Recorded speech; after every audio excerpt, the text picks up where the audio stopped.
새로운 인사법인가요? 아니라 정말 선생님을 부르는데 너무 반가움에 진짜 기침이 났네. 기침과 인사를 동시에. 오버하지 마. 지금 제 실제 상황이었어요. 난 선생님 이런 말씀하실 때 좋아요. 오버하지 마 이런. 반전 있지? 네. 이건 꿈보다 해몽이야. 요한씨 보니까 기침이 난 거지. 근데 무슨 말씀이세요, 선생님? 그래요?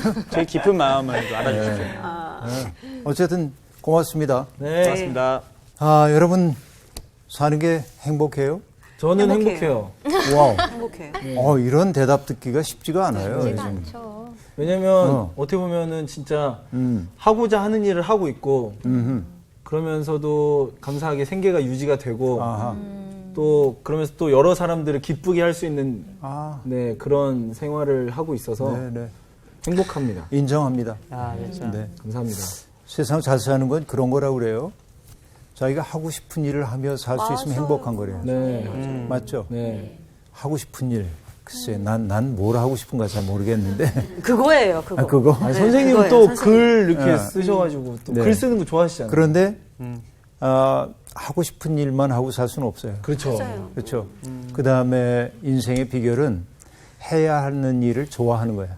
맞습니다. 그렇게 이야기하면 정답이에요. 해야 되는 일을 지금 하고 있다. 아니, 그러니까 해야 하는 일을, 나 이거 정말 하기 싫어. 이러고 하지 말고, 맞아요.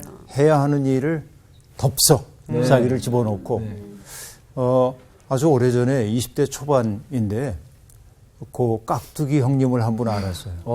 선생님이요? 선생님이요? 되게 의외의 조합인데? 그러니까. 왜냐하면 그분이 교회를 나와서. 네네. 근데 이분은 좀 거친 분인데, 네. 나를 참 좋아했어요.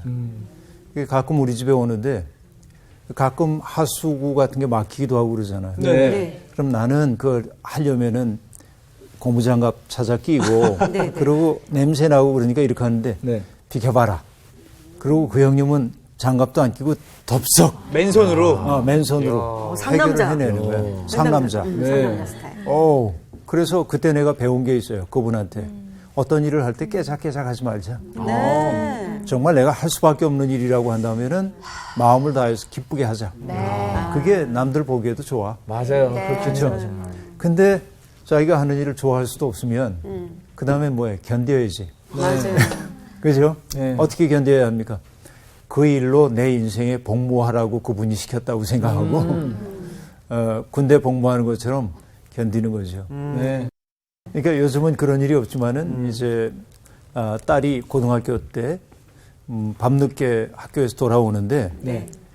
전화해가지고 비가 온다는 거야. 그럼 난 나가기 싫어. 다 씻고. 그럼 얘는 왜 우산도 안 가지고 와가지고 날 귀찮게 이렇게 생각하면 피차 불쾌해져요. 네. 그 마음이 들지만 딱 접고 오케이 내가 나갈게. 그러면 기분이 좋거든 딸도. 그리고 내 기분도 좋아져요. 네. 그렇죠. 그러니까 나도 이게 저런 아빠가 돼야 되겠다. 마음의 패턴을 싹 바꾸는 게 굉장히 지혜로운 거라고 볼 수 있죠. 네. 어쩌다 얘기가 여기까지 왔는지 모르겠으나 예. 세상이 굉장히 어떻게 보면 혼돈스러운 것처럼 보이지만 세상이 굉장히 질서 있게 돌아가기 때문에 우리들이 사는 거죠. 네. 우리 옛 조상들이 보면은 그 24절기가 있죠. 뭐 이제 지금 입동에서부터 이렇게 가는 이런 절기들이 있잖아요. 네. 이게 보면 입춘도 있고 입하도 있고 입추도 있고 입동도 있죠. 네. 그때 추나추동. 들립자를 쓰지 않고 설립자를 쓴단 말이야. 선다. 입장 그럴 때. 처음 알았어요? 네. 당연히 들립이라고 생각했는데. 그렇지. 그게 아니야. 그때부터 예를 들면 입춘 그러면 그때부터 봄이 시작된다가 아니라 겨울의 이미 씌워져 한복판에 있어. 봄이 쓴 거야. 이제. 이거를 진짜 40년 만에 처음 알았는데. 진짜 신기하네. 40살이에요? 그래요? 예. 나이 밝힌 거예요, 은근히? 저도 모르게. 네. 그러니까 이게 인생의 지혜죠. 네. 지금은 겨울 추위에 떨고 있는데 그때 이미- 입춘이 딱 들어오는 거야. 그럼 이제 봄이 멀지 않음을 알 수 있어. 아니 저는 항상 네. 그거 볼 때마다 그래서 아니 입춘인데 왜 안 따뜻하지? 항상 그런 생각했거든요. 그렇죠. 네. 그러니까 이게 지혜죠. 내게 주어져 있는 그 때를 어떻게 살아내느냐 하는 거인데 그래서 예측 가능할 때 우리가 잘 살 수 있죠. 평화롭게. 그래서 여러분 이 우주를 보면 신기하지 않아요? 별들, 밤하늘의 별들을 보면 쟤들이 어떻게 부딪히지 않지? 그런 생각 들기도 하고요.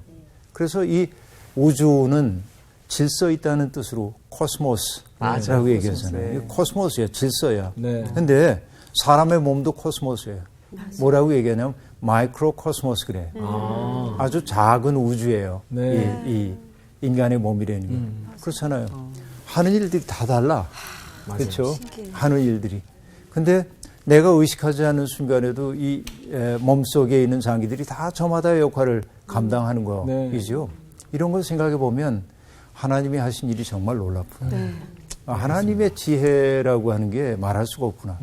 여러분 때때로 인생이 고단해지면 하나님의 그 지혜에 내 마음을 자꾸 가져가기 시작하면 내 마음이 질서를 찾게 되는 걸 경험해요.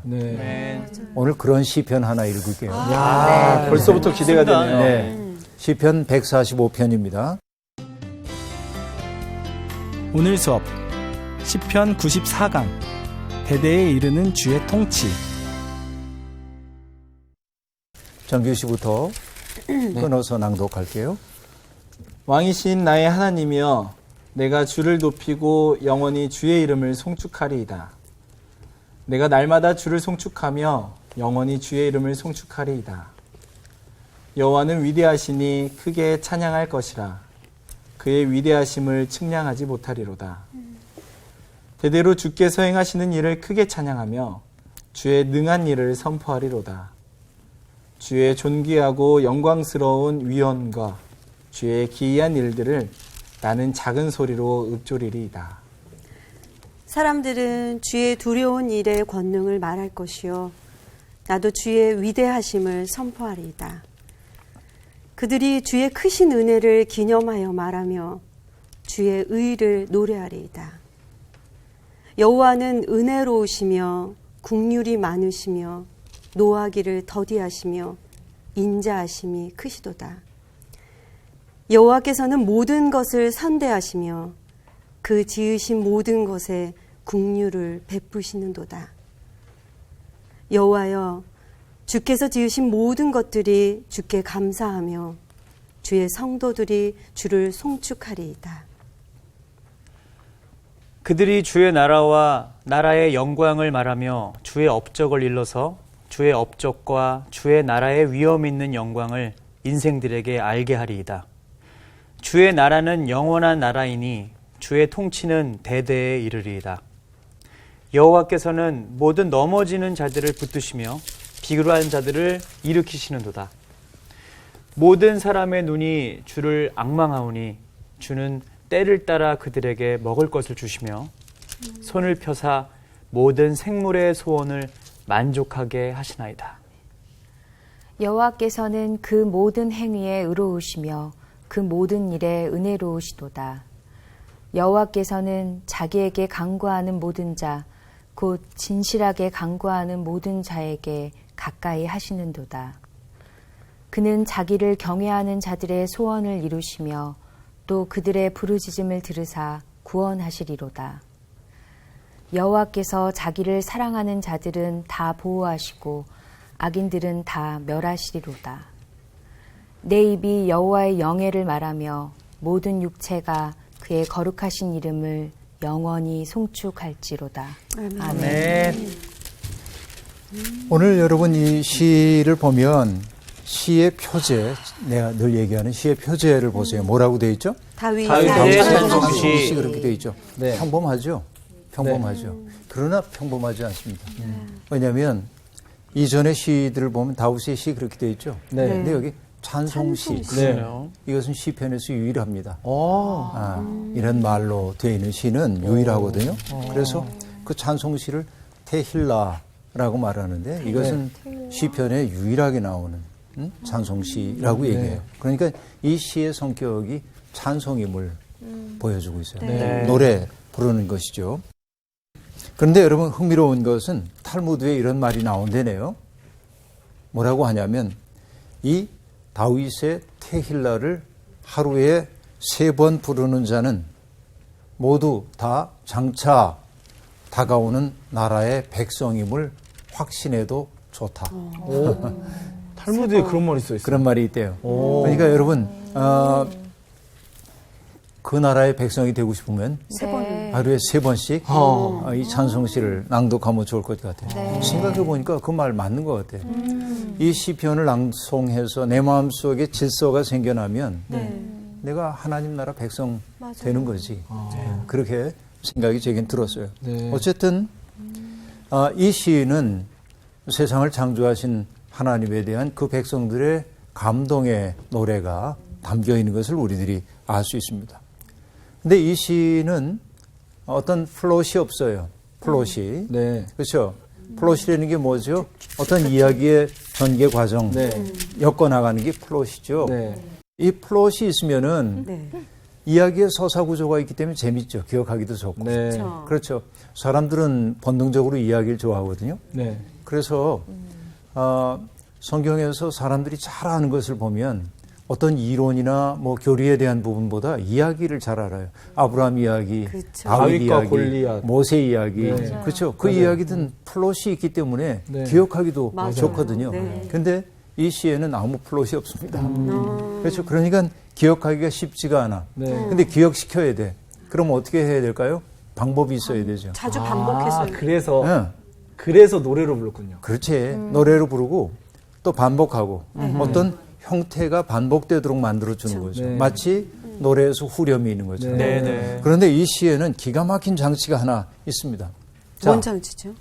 여러분은 히브리어를 모르니까 네. 알지 못하지만 히브리어의 알파벳이 22개예요. 네. 전부터 우리 공부하면서 봤어요. 네, 네, 네. 시편 119편 같은 경우에는 22개의 알파벳을 각각 글자. 8절로 되어 있는 시를 통해서 22개가 반복되죠. 네. 그렇죠. 알파벳 순으로 네. 그렇게 네. 돼 있었어요. 근데 145편을 보니까 몇 절까지 돼 있어요? 21절이요. 21절. 아, 유감스럽게 하나가 없네. 네, 그렇네요. 알파벳은 22인데, 그죠? 네.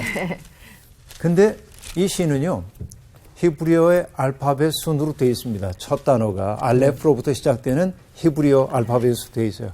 하나가 빠져 있어요.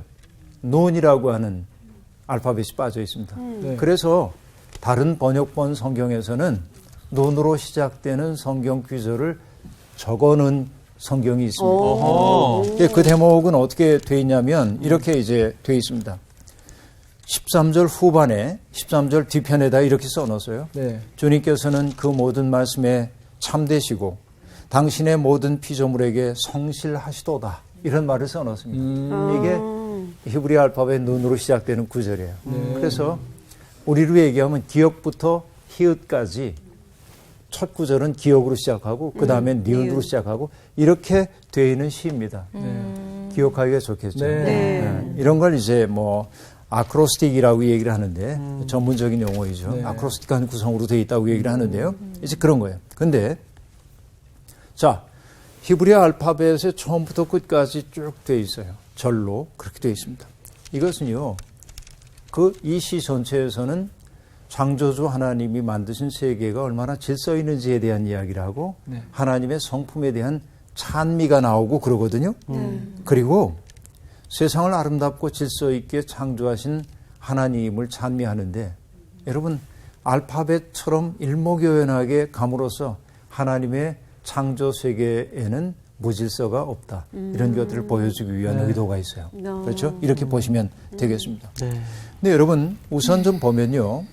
이 시는 보면 흥미로운 것은 하나님에 대한 찬양 이야기가 먼저 나오고요. 그렇죠. 왕이신 나의 하나님 내가 주를 높이고 영원히 주의 이름을 송축하리이다 하고 얘기하죠. 네. 근데 3절에 가면 여호와는 위대하시니 이렇게 말하죠. 네. 그러니까 하나님에 대한 찬양이 먼저 나오고 그 다음에 찬양의 이유로서 주님의 성품, 특질 이런 것들이 반복되어 나오는 것을 알 수 있습니다. 그렇죠? 그러니까 이 시 속에서는요. 다른 시에서는 일수 뭐가 등장하냐면 불협화음들이 등장하죠. 원수들, 나를 네. 괴롭히는 사람들. 이 시에는 그게 없어요. 진짜 그래서 괜찮아요. 읽을 때 좀 기분이 더 좋았던 것 같아요. 기분이 맑아졌어요. 다윗이 상태가 좋을 때 상태가 좋을 때. 네. 여하튼 그렇게 이제 됩니다. 9절 이후에 보면 9절 이후에 보면 9절에 이런 말 나오죠. 여호와께서는 모든 것을 선대하시며 라는 말이 나오고 있죠. 네. 그 다음에 여러분 14절에도 보면 여호와께서는 모든 넘어지는 자를 붙드신다 이렇게 얘기합니다. 모든이라고 하는 말이 여러 번 반복되거든요. 그러니까 하나님의 섭리와 사랑이 미치지 않는 것이 없다 하는 걸 보여주고 있고 그 단어들이 그리고 주님을 찬양하는 것이 세상에 있는 모든 존재들의 마땅한 의무임을 보여주는 단어라고 볼 수 있습니다.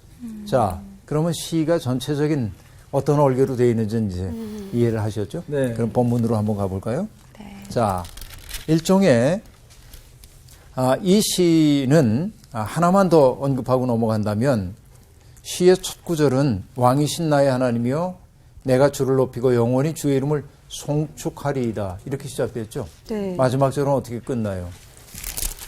내 입이 여호와의 영예를 말하며 모든 육체가 그의 거룩하신 이름을 영원히 송축할지로다. 송축에서 송축으로 끝나죠. 네. 바로 이것이 송축하다라는 게 괄호 열고 아하. 안에 내용들이 다 들어가고 송축함으로 끝나고 있죠. 괄호 닫고. 전체 구성은 그렇게 돼 있다 하는 걸 볼 수 있습니다.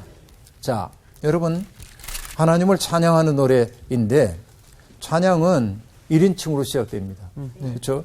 왕이신 나의 하나님 그렇게 얘기합니다. 네. 여러분 이것이 공동체의 기도라고 해도 이 시를 쓴 사람이 개인이라고 한다면 나의 하나님 그럴 수 있죠. 근데 여러분 공동 사람들 앞에서 대표 기도를 한 경우에 나의 하나님 이렇게 얘기하면 이건 좀 잘못된 겁니다. 네. 그렇죠. 모두를 우리의 대표해서 하나님. 하는 네, 기도인데 맞아요. 그래서 여러분 예수님께서도 기도를 가르쳐 주실 때 하늘에 계신 우리 우리 아버지라고 얘기했습니다. 네. 우리라고 하는 말이 참 중요하죠. 마치 삼위일체 하나님이 셋이면서 하나이죠. 하나이면서 셋이죠. 네. 신비적 일치를 보여주고 있죠. 그것처럼 우리라고 기도할 때는 그 하나님을 우리 하나님이라고 고백하는 순간 하나님은 나만의 하나님이 아닙니다. 그러니까 그 기도를 드리는 순간 나는 타자를 나의 삶 속에 받아들이지 않으면 안 되는 거예요. 네. 타자를 향해 나를 열지 않으면 우리 하나님이라고 기도할 수가 없어요. 네. 예를 들어서 미란 씨는 굉장히 내 마음에 드는 사람인데 요한 씨는 예를 들어서입니다. 마음에 안 들어. 그럴 수 있어요. 얘야. 그렇게 어둡게 할 건 없어요. 예를 드는 거야. 얘라도 좀 마음이 아프긴 하네요. 네. 그런데 내가 하나님을 우리 아버지라고 얘기하는 순간 그 우리 속에는 요한 씨를 배제하는 우리는 없어요. 그렇죠. 그렇죠. 네. 이게 굉장히 중요한 거예요. 근데 어쨌든 개인의 고백이 여기 시인의 개인의 고백이 우리에게 크게 와닿는 까닭이 뭐냐면 그의 진실한 영혼의 울림이 내 속에서도 울리는 마음의 심금들이 있기 때문에 그런 것이죠. 심금, 마음에 있는 검은고, 가야금 뭐 이런 것들이죠. 자, 어쨌든 나의 하나님이라고 얘기하는데 4절에 보면 대대로 주께서 행하시는 일을 크게 찬양하며 얘기합니다. 이건 자자손손입니다.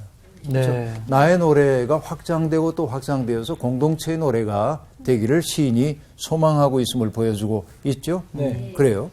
그리고 여러분 눈에 띄는 것은 뭐냐? 하나님을 여기에 왕이라고 고백한다는 사실입니다. 그렇죠? 그릇된 신앙생활을 하는 사람들은 거꾸로 생각해요. 자기를 왕으로 놓고 하나님을 부려먹는 네. 그런 경우 많죠. 많죠. 그래서 여러분 우리가 기도할 때도 하나님 제 편이 되어 주십시오 이렇게 기도하는 경우가 있습니다. 네. 내 사정 아시죠? 내 편이 되어 주십시오. 진실한 기도는 뭡니까? 하나님 나로 하여금 당신 편이 되게 해주십시오. 그런 네. 거 아니에요? 네. 하나님 편 되게 해달라는. 네. 여러분 간단합니다. 하나님의 기도 응답받는 방법은 내가 하나님 편이 되면 됩니다. 아멘. 그렇죠? 네. 그러면 언제나 하나님의 마음과 내 마음이 합한 거죠. 네. 이게 이제 중요하다고 봐요. 자, 왕이신 나의 하나님, 이 고백 속에는 내 삶을 주관하시는 분이 하나님이라고 하는 주권의 양도가 있습니다. 네. 하나님을 왕이라고 고백하는 순간 그렇게 되는 것이죠. 이 시인은 얘기합니다. 주님이 위대하시다고 얘기합니다. 3절에. 그죠? 네. 그의 위대하심은 측량할 수가 없다고 얘기하고 있습니다. 여러분 하나님이 하시는 일을 다 할 수 있어요? 인간이? 못할 수 없어요. 그래서 여러분 전도서 기자도 그렇게 얘기합니다. 하나님이 인간에게 주신 마음이 뭐냐면 하나님이 하시는 일을 알고 싶어하는 마음을 인간에게 주셨대요. 그렇잖아요. 우리도 궁금하잖아요. 그런데 그 일을 다 알 수 없게 하셨대요. 궁금한 마음은 있지만. 네. 그래서 우린 겸손해야 돼. 네. 하나님에 대해서 다 아는 척 하는 사람들이 위험한 까닭은 거기에 맞아요. 있어요. 우리는 지금은 부분적으로만 알 뿐입니다. 네. 네. 그렇죠? 예. 고린도전서 13장에 얘기하는 것처럼 네. 지금은 우리가 부분적으로 봅니다. 네. 근데 그날이 되면 마치 거울을 통해 보는 것처럼 환하게 보게 네. 될 것이죠. 눈과 눈을 마주하고 보는 것처럼 네. 환하게 볼 텐데 이제 그런 얘기입니다. 잠언에 보면 이런 말이 나와요. 이 일을 숨기시는 것은 하나님의 영화요. 또 이 일을 살피는 것은 왕의 영환이라. 그렇게 말하는데 하나님은 파악될 수 없어. 네. 인간에게 온전히 파악될 수 없어. 종종 얘기하지만 노자 첫 구절이 도가도 비상도 명가명 비상명 그래요. 네. 도라고 이름을 붙이는 것은 이미 도가 아니야. 그렇죠? 왜냐하면 이름을 붙인다는 것은 뭔가 규정한다는 뜻이잖아요. 네. 그렇죠. 도라고 하는 거 규정성 속에 가둘 수가 없습니다. 하나님은 이런 분이야라고 얘기할 수 없어요. 네. 그래서 사람들이 은유적 용어를 사용한다고 지난번에 얘기했어요. 네. 하나님은 나의 피난처. 이렇게밖에 설명이 안 되는 거예요. 내 경험한 만큼만 그런 것이죠. 어쨌든 이 시인이 인정하는 것은 하나님의 위대하심은 측량할 수가 없다 하는 얘기입니다. 그러면서 주께서 행하시는 일, 대대로 행하시는 그 일은 우리가 크게 찬양하고 선포해야 한다고 얘기하고 있습니다. 그리고 이제 그 내용들이 쭉 나옵니다. 주님의 존귀하고 영광스러운 위엄, 주님이 하시는 기이한 일들, 주의 두려운 일의 권능, 주님의 위대하신 일들, 크신 은혜, 그것을 기억하여 널리 알려야 된다고 얘기하고 있습니다. 그리고 주님의 의를 노래해야 한다고 얘기합니다. 그렇죠. 이것이 이제 하나님 앞에 서 있는 존재들에게 요구되고 있는 바라고 볼 수 있습니다. 네. 여러분 8절로 넘어가 볼까요? 그 하나님, 우리가 찬미해야 하는 하나님이 어떤 분인지를 얘기하는데 8절 여호와는 은혜로우시며 긍휼이 많으시며 노하기를 더디하시며 인자하심이 크시도다라고 얘기합니다. 네. 하나님의 성품에 대한 네 가지의 규정이 여기 나오고 있습니다. 아. 그렇죠. 네 가지가 나오고 있죠. 네. 뭐라고 되어 있어요? 은혜로. 여호와께서는 어때요? 은혜로우시며 은혜로우시며. 네. 하고 얘기합니다. 네. 그 다음에 긍휼이 긍휼이 많으시고 많으시고. 얘기하죠. 그러니까 자비롭고 여기에 이제 은혜로우시면 자비롭고라고도 얘기하죠. 네. 자비롭고 또 은혜롭고 네. 노하기를 더디하고 지하시고 인자와 인자하시니. 진실이 많은 하나님이다. 인자하심이 크다. 네. 이렇게 얘기를 하고 있습니다. 이것은요. 처음에 어디에 나오냐면 출애굽기 34장에 나오는 고백입니다. 자, 출애굽기 34장 그 맥락은 어떤 것일까요? 이스라엘 백성들이 애굽에서 탈출해 나와서 홍해를 건너고 뭐 이렇게 가다가 시내산 앞에서 하나님과 언약 공동체를 이루게 되죠. 네. 그리고 모세가 또 산에 올라갔는데 백성들이 두려워서 네. 우리를 이끌 신을 만들어 달라. 그렇죠. 그래서 금송아지를 만들잖아요. 네. 그런데 하나님이 그 백성에게 염증을 내시죠. 네. 참지 못하고 우상을 만든. 그래서 모세에게 내려가 보라고 합니다. 모세가 내려가 보니까 기가 막혀요. 네. 그래서 어떡하죠? 십계명의 돌판을 내던집니다. 성격이 보통이 아니죠. 보통 성격이 아닙니다. 근데 여러분, 유대인들 이야기 가운데 그런 얘기가 있습니다. 이게 이제 던져서 깨졌어요. 사람들이 와가지고 그걸 줍기 시작했어요. 예. 왜냐하면 이거 나중에 돈이 될 것 같아서. 귀한 거. 근데 이렇게 얘기합니다. 가난한 사람들이 주워간 돌의 흔적은 뭐냐면 하지 마라, 하지 마라. 간음하지 말아라. 하지 말라만 주웠어요.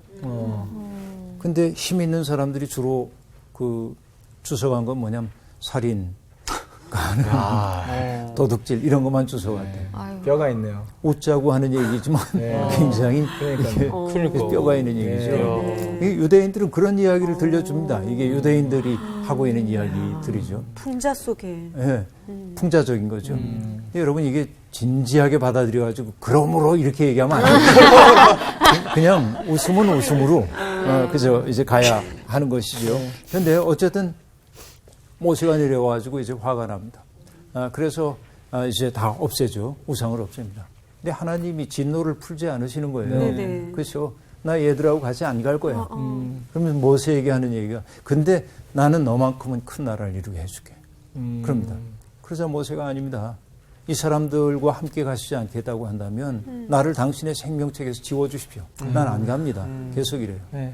그래서 죄 지은 사람들에 대한 처벌이 끝난 다음에 모세가 간구함으로 하나님이 마침내 그래 내가 동행하지 하고 얘기합니다. 그때 나온 고백이 뭐냐면 하나님은 은혜로우시고 자비로우시고 그렇죠?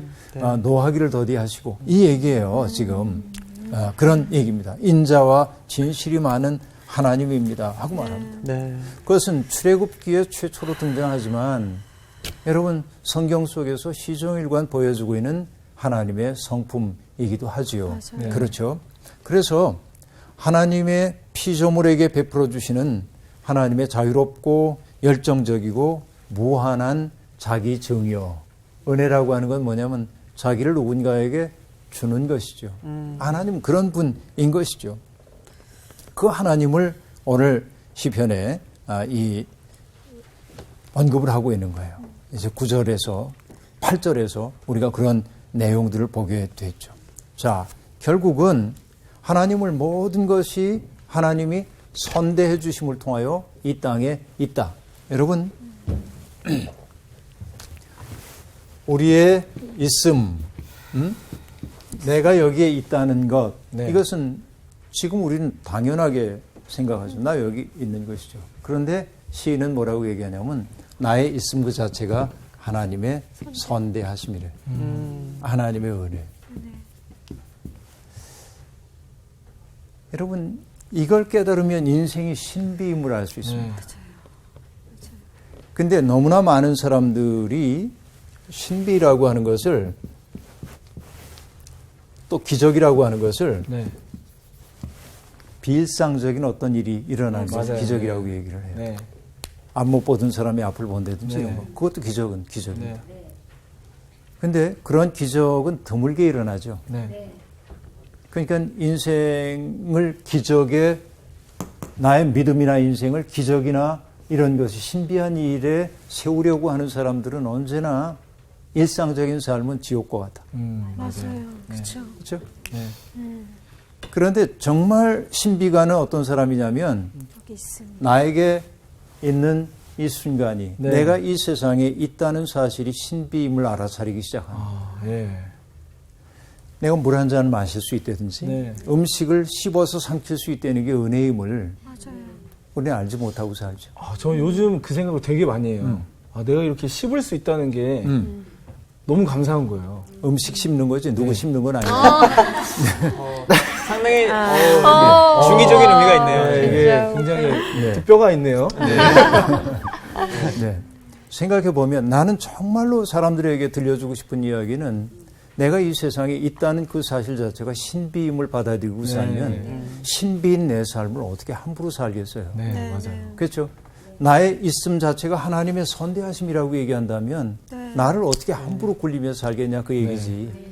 예전에 선생님이 그런 말씀 하셨어요. 여기 있음이 기적이다.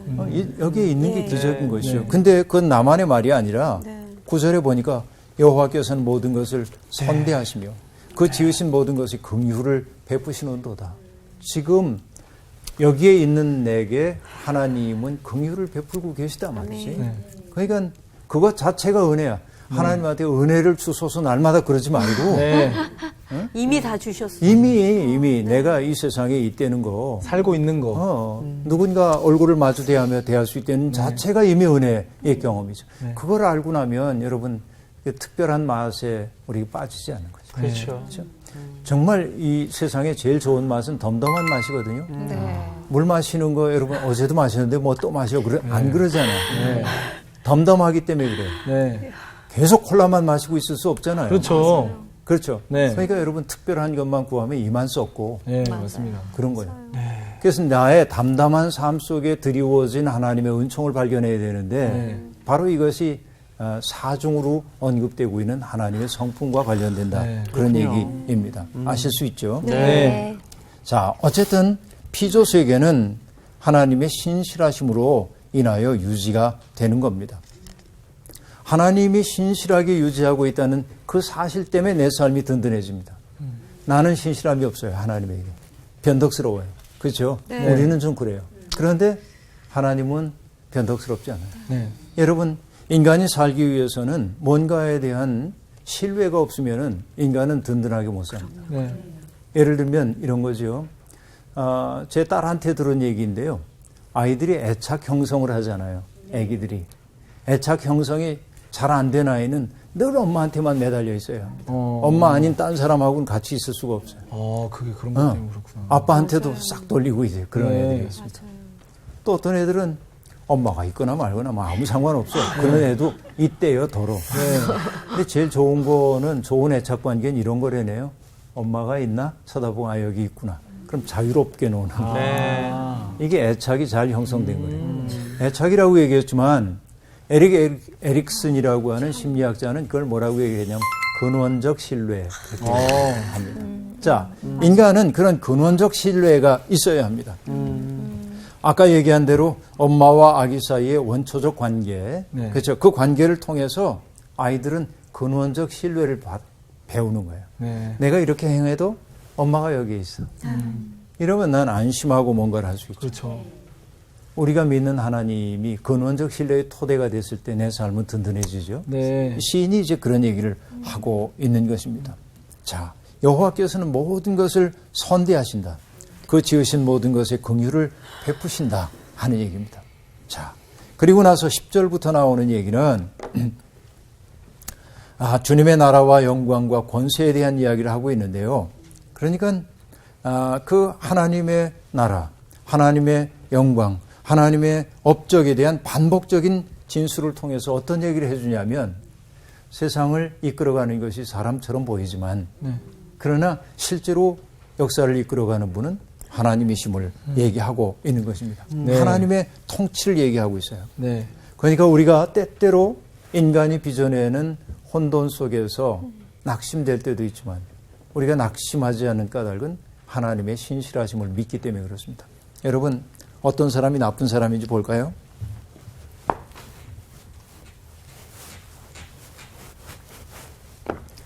제일 나쁜 세상은 언어가 타락한 세상입니다.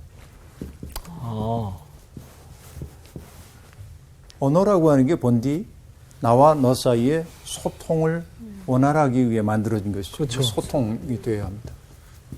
근데 나쁜 사람들은 그 언어를 데려다가 자기 마음대로 부려먹습니다. 네. 어떤 식으로 부려먹냐면 아주 못된 짓을 하면서 그걸 뭐라고 얘기하냐면 정의라고 얘기해. 아하. 정의를 빌려서. 네.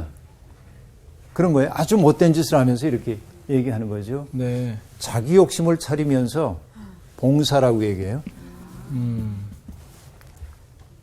근데 어쨌든 봉사란 말을 들으면 그 사람이 봉사하는 것처럼 느껴질 수도 있어요. 그렇죠. 착해 보이고. 근데 이런 일들을 자주 겪다 보면 우리는 어떤 경우에 빠지죠? 저 사람이 정의를 얘기할 때 저 사람 뒤에 뭔가 불이한 게 있을 거야. 그 생각이 들어. 맞아요. 저 사람이 나는 뭐 나라에 봉사하기 위해 뭐 어쩌고 얘기하면 저 틀림없이 뭔가 꿀린 게 있어. 뭔가 있어. 이렇게 냄새가 나요, 얘기하기 냄새가. 시작합니다. 알 수 있죠. 지금 언어의 타락 세상 아니에요. 네. 이렇게 되면 결국 뭐예요? 이 언어라고 하는 것이 사람과 사람 사이를 이어주는 신뢰의 토대가 되어야 하는데 그렇죠. 신뢰가 무너져요. 이거 신뢰가. 그렇죠. 언어가 타락하면 신뢰가 무너지는 네. 것이죠. 네. 그러면 누구도 서로의 말을 믿지 않아. 그렇죠. 네. 그렇죠. 이렇게 되면 어떤 일이 벌어집니까? 불통의 세상이죠. 불통의 세상이 옵니다. 이게 불통 세상이 와요. 네. 그러면 이 불통 세상에서 늘 이익을 보는 것은 뭐냐면 악인들입니다. 그런 혼돈을 만들어 놓은 사람들이 맞아. 네. 악인들이 이익 봐요. 악인들만이. 뻔뻔한 사람들. 자기 이익을 위해 다른 사람을 수단으로 만드는 일에 서슴치 않는 사람들. 네. 그들이 이익 보는 세상이 됩니다. 나쁜 사람들 같으면 그냥. 네.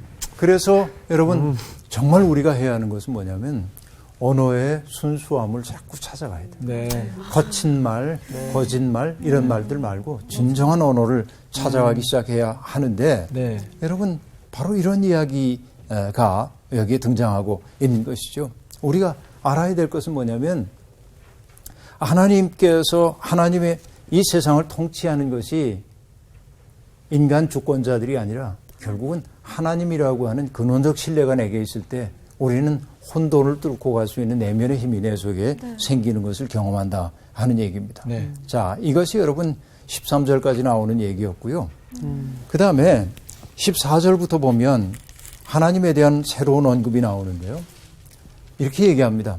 여호와께서는 모든 넘어지는 자들을 붙드시며 비굴한 자들을 일으키시는도다 하고 말합니다. 네. 난 이게 정말 중요한 거라고 생각하는데 하나님을 왕적 존재라고 얘기했어요. 네. 그렇죠. 하나님은 온 세상을 만드시고 섭리해요. 그런데 그 하나님의 관심사는 어디에 있냐면 넘어지는 자. 아주 그 인간 현실 가운데서 고통받는 사람들에게 가 네. 있다. 네. 이것이 출애굽기로부터 우리에게 보여진 하나님의 모습이라고 볼 수 맞아요. 있죠. 네. 이게 정말로 소중한 것입니다. 하나님의 관심사는 특별히 피조물들인데 피조물 가운데 어떤 사람들이냐면 넘어지는 자들, 제 발로 서기 어려운 비굴한 자하고 얘기하는데 그놈 비굴해 그런 비굴한 자가 아니라 꺾인 자들입니다. 아, 어쩔 수 없이. 어쩔 수 없이 꺾인 아. 그런 사람들. 그렇죠? 때를 따라 먹을 것을 주십니다. 네. 하나님께서. 여러분 하나님의 위대하심은 뭐냐면 함석헌 선생님이 인생을 갈대에 비유하는데 여러분 가을이 돼가지고 갈대가 하늘하늘 하다가 이제 바람이 불고 그러면 이젠 꺾입니다. 그렇죠? 그런데 함 선생님이 얘기합니다. 꺾인 그 속에 숨을 불어넣어서 피리를 불게 하신다는 거지. 내가 할 수 있는 일은 없는데 하나님이 그 속에 숨을 불어넣으시는 거예요. 여러분 그 소리가 가장 아름다운 소리야. 세상에서 어떻게 보면. 그렇죠? 그러니까 하나님은 이 세상에서 꺾인 자들, 넘어지는 자들 붙드시고 그들 속에 숨을 불어넣으심으로 그들이 하늘의 노래를 부르도록 만들어. 그래서 우리가 믿는 하나님, 그런 하나님이란 말이죠. 근데 여러분 우주를 창조하시고 섭리하시는 하나님이 세상의 약자들에게 세심한 관심을 가지실 뿐만 아니라 그들 속에 당신의 숨을 불어넣어 하늘의 선율을 노래하도록 한다는 것이 하나님의 신비 중의 신비 아니겠어요? 그렇죠. 그래서 시인은 17절에 이렇게 고백합니다. 여호와께서는 그 모든 행위에 의로우시며 그 모든 일에 은혜로우시도다 하고 얘기합니다. 그렇죠. 그리고 하나님은 진실하게 간구하는 자를 가까이 하십니다. 자기를 경외하는 사람의 소원을 이루어 주십니다. 그리고 그들의 부르짖음을 들으시고 구원해 주신다고 얘기하고 있습니다. 그런데 여러분 아름답게 전개되던 이 시에서 우리가 딱 하나 마음이 명심해야 될 게 20절에 등장합니다. 이렇게 얘기합니다. 여호와께서 자기를 사랑하는 자들은 다 보호하시고 악인들은 다 멸하시리로다 하고 얘기합니다. 네. 하나님이 피조 세계와 맺는 이중적 양식을 보여주고 있는데 하나는 당신을 사랑하는 자, 다시 얘기하면 하나님과 맺은 언약을 지키려고 하는 사람은 보존해 주십니다. 네. 그들을 구하고 보호해 주십니다. 그러나 여기서 악인들은 언약을 무너뜨리는 자입니다. 하나님과 맺었던 언약을 무너뜨리는 사람들은 하나님께서 멸하신다고 얘기하고 있습니다. 그렇죠? 여러분 결국 그 하나님을 알기 때문에 이 시인은 마지막에 이렇게 고백하죠. 내 입이 여호와의 영예를 말하며 모든 육체가 그의 거룩하신 이름을 영원히 송축할지로다. 하나님을 찬미하게 될 때 여러분 재미있는 게 뭐냐면 내가 하나님을 찬미하게 될 때 나는 하나님과도 가까워지지만 진실되게 찬미한 사람은 나의 이웃과도 가까워지도록 되어 있어요. 이것이 중요해요. 응? 전에도 여러분 제가 얘기했던 거 아마 기억하리라고 생각하는데요. 원이 있어요. 여기 그런 원이. 이 원주에 우리들이 살고 있어요. 여기 뭐 정규 씨도 있고 나원 씨도 있고 그렇죠? 예, 이렇게 미란 씨도 있고 요한 씨도 있어요. 여기 요한 씨. 이 원주에 이렇게 살고 있어요. 그런데 여기 하나님이라고 하는 중심이 있어. 정규 씨가 하나님께로 가까이 가면 나온 씨와도 더 가까워지죠. 거리가. 그렇지. 요한 씨가 하나님께로 가까이 가면 미란 씨하고도 가까워지죠. 네. 우리가 모두 하나님이라고 하는 중심을 향해 나아가게 될 때 우리는 서로에게 가까워집니다. 이것이 신앙의 신비예요. 하나님 사랑이 이웃 사랑일 수밖에 없다는 사실은 바로 여기에서 등장한다 하는 얘기입니다. 여러분, 하나님이 질서 있게 만든 세상, 이 세상이 우리의 삶을 든든하게 만들어줍니다. 네. 때때로 여러분 꺾일 수 있어요. 그러나 여러분 소망해야 되는 건 뭐예요? 하나님이 내 속에 숨을 불어넣으셔서 그 고통의 자리에서 오히려 그것을 아름다운 찬양으로 바칠 수 있기를. 그렇죠? 네. 하나님을 찬미하는 것이 우리의 힘입니다. 오늘 얘기 여기까지 공부할게요. 고맙습니다. 감사합니다. 저는 진짜 오늘 두 가지 정도 느꼈는데 첫 번째는 선생님 원을 진짜 잘 그리셔. 원을 진짜 잘 그리시고 두 번째는 하나님과 그리고 이웃을 사랑하는 방법에 대해서만 엄청 생각했던 것 같아요. 그렇지. 방법에 대해서. 근데 하나님을 사랑하는 것이 곧 이웃을 사랑하는. 가까워지는. 네. 나는 아까 목사님이 그 어려운 일들 깨작깨작하는 거를 그 깍두기 형님 보고 딱 근데 나도 예수님 딱 믿기 시작하면서부터 기도했던 게 늘 진짜 해야만 하는 일은 항상 불편한 거야. 그래서 이 불편함을 즐길 수 있는 달란트를 달라고 늘 기도를 했었거든. 근데 아직도 그게 좀 부족해. 왜냐면 해야만 하는 일은 즐거운 일이 아닌 게 또 많이 있잖아. 진짜? 말도 이쁘게 잘하네. 그러니까. 진짜. 궁전마마처럼 생겨가지고 어쩌면 그러면 우리 또 어떻게 깍두기 좀 먹으러 갑시다. 갑자기 깍두기가 먹고 싶어. 주의 그래요. 통치를 즐거이 받아들여야 그렇습니다. 즐거워. 손 잡고, 손 잡아. 우리의 힘이에요. 갑시다! 힘입니다. 여호와를 찾는 것이. 손 잡고. 이번 주 퀴즈입니다. 요시야 왕 시기에 활동한 선지자로 껴안다 씨름하다의 뜻을 가진 사람은 누구인가요? 1번 엘리야, 2번 하박국, 3번 스바냐. 정답을 아시는 분은 CBS 성사학당 홈페이지에 정답을 올려주시거나 우편으로 보내주시면 됩니다. 보내실 곳은 서울특별시 양천구 목동서로 159의 1 CBS 성사학당 담당자 앞입니다. 연락처를 꼭 남겨주세요. 선정되신 분들에게는 대한성서공회에서 성경, 송태근 선생님의 쾌도남마 다니엘서, 김기석 선생님의 일상 순례자, 신우윤 선생님의 땅과 하늘의 갈림길에서, 이영재 선생님의 이삭 이야기, 성경 통독을 위한 최고의 자습서 성경 2.0 가운데 하나를 드립니다.